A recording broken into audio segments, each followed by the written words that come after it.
Hi, welcome back to my channel. Today we'll be talking about audiobooks. Yes, audiobooks. And really just talking about why you should try audiobooks and also some of the options available to you, which ones are great, free options, paid options, everything in audiobooks. And yeah, so please subscribe to my channel if you haven't already subscribed and this is not your first time on this channel. Like, tell me, what are you waiting for? Please subscribe and please follow me on Instagram. I find it a lot easier to interact with people there, so definitely follow me and say hello on IG when you do. So yeah, let's jump right in and talk about audiobooks. So why, I think first thing is why I think you should try audiobooks. Well, if you spend all your time in traffic, so as you guys may already know, I grew up in Lagos, and like a huge percentage of your life as a Lagosian is in traffic, especially if you live on the mainland and work on the island. It's crazy. So first, if you live in that kind of place where you are always like stuck in traffic, really, what are you waiting for? You should try audiobooks, because it's just a better use of your time. Like, I don't know what we do in traffic, really. It's so unproductive and you're like surfing social media every time, which is good. But you should definitely try to do audiobooks. It helps you to find time to read all those books that you've always wanted to read. I think the second reason is just because it is easier. Like, for me, it's just like I have my headset and I'm maybe cooking, doing chores, and I can still like read all the books that I want to read. So I think those are the big reasons why I consider trying audiobooks. And also those hard copy books, how many, like, it just feels like there's, maybe because I'm also very minimalist and I don't like seeing things around in the house. I prefer when like the house is empty. Weird. But like with physical books, you kind of have so many books lying around, bookshelves and all those things. It's just easier to have to own those books using one of the audiobook services that you can find. So that kind of works for me. I think the major downside of like relying on audiobooks is that, at least what I've noticed for now, and with many African writers, they have the physical books yet first, and then it might take sometimes like 12 months, sometimes 6 months, sometimes more than a year for them to kind of have the audiobook version of those books. So I think that's a major downside with many of the writers that I like, many of the books that I read. It's easier many times to find the physical books or to order the physical books online than the audio version. So sometimes you go on some of those audiobook services and you click for or search for a title, and it just pops up as something like, I think they're still working on the audiobook version or something, and to be released maybe in 3 months time. So that is an experience that I have had, and I think that's a major downside of audiobooks. And of course, the other major downside is that some people just don't do audiobooks.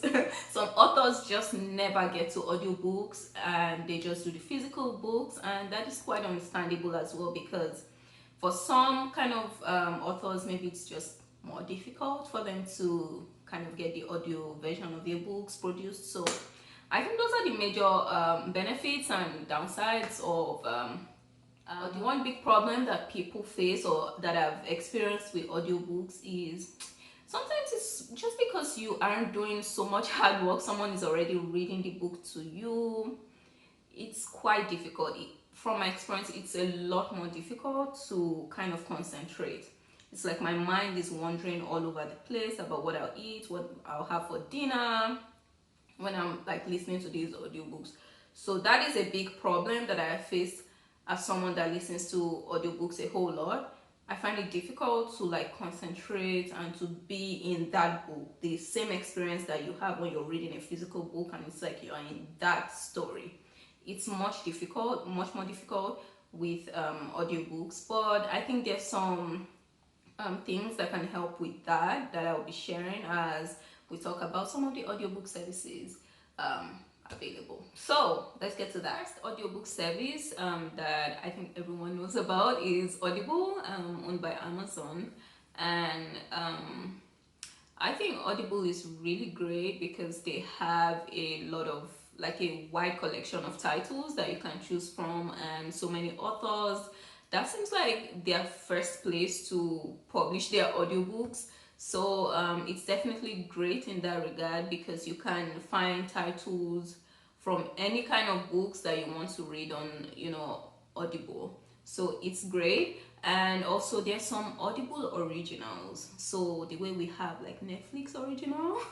So there's some books that are exclusively on Audible only. So again, because Audible is really big and it's been around for some time, it has a lot of titles, a lot of authors have their books there, and you also sort of find some titles and some books only on Audible, so you can't find those titles anywhere else. So that is really good. Also, Audible has a 30-day free trial that you can do, that you can try and see if it's something you like, see if it's working for you.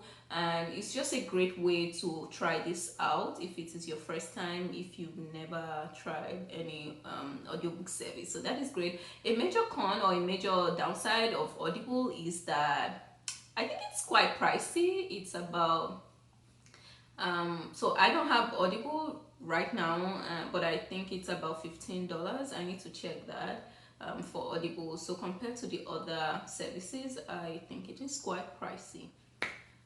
The other one that I've tried is called Scribe.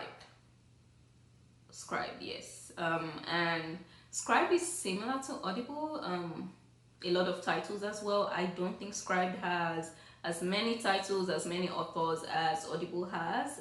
So that is just something to consider. But I found that Scribe has most of the books that I actually want to read. So you pay a monthly subscription, you get access to so many books, but I think there's a restriction. I don't have that top of my head right now, but there's a restriction on the number of books. But usually I don't read that many in a month, so I'm fine. So Scribe, you pay monthly as well, just like Audible. You have a free trial, I think, for 30 days as well.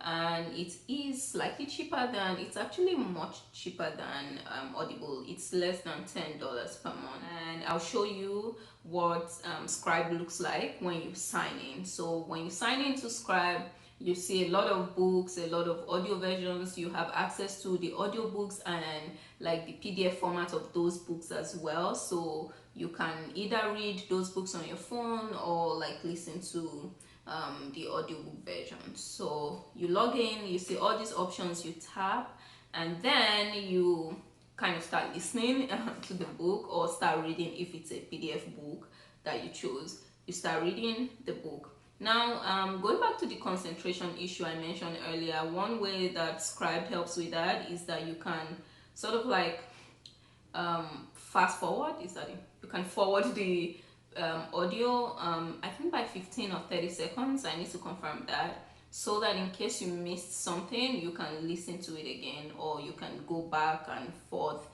just making the videos go, or the audio actually, just to help the audio. You just have a chance to sort of listen again to whatever it is you missed when you were wondering about all those things, or when you had those multiple thoughts on your mind.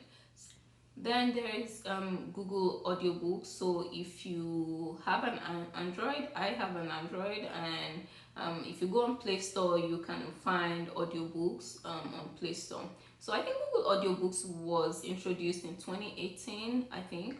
And basically the major difference between Google Audiobooks and the other two options, that's Audible and Scribe that I mentioned earlier, is that for Google Audiobooks, you don't need a subscription. So basically, you can buy each book. So you can go on Play Store, find a book, and you can go on Play Store, look down and find the audiobooks you want, and you can pay per book. So that way you're not locked in. Unlike the other services, you're locked in. Whether you read those books or not, you pay monthly subscription and that is it.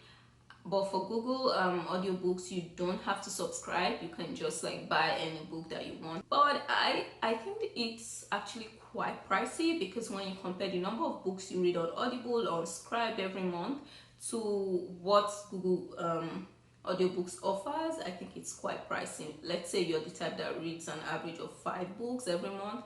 When you compare what you pay on Google audiobooks for each book times 5, it's actually higher. But if you just are a one-off person, then it's great because you're not locked in. You can basically just buy one book and never use it anymore. One free option that I've seen is Librivox. I hope I'm pronouncing it right, but it's Librivox, and all the books are free. Yes, very free. But the major challenge with Librivox is they have mostly older books, and they don't have new titles. So that might be a challenge for you. But if you're the type that really likes classical books that were published 10 years ago, 2 decades ago, then Librivox will be great, and you can just save some bucks, okay? And I think if you combine Librivox with Google audiobooks, then that way you can make Librivox your main service and only buy books that you absolutely need on Google audiobooks. Librivox again has very old titles. I don't think the interface is super friendly. I actually didn't quite like it. I kind of prefer the paid services in terms of how they look, the feel, and everything. But like, it's not terrible, it's not bad, and it's free. Let me know if you've tried anyone and what your experience has been. Again, please follow me on Instagram. I find it easier to chat with you guys on Instagram. And if you haven't subscribed, subscribe to my channel, and I will see you guys in my next video. Thank you.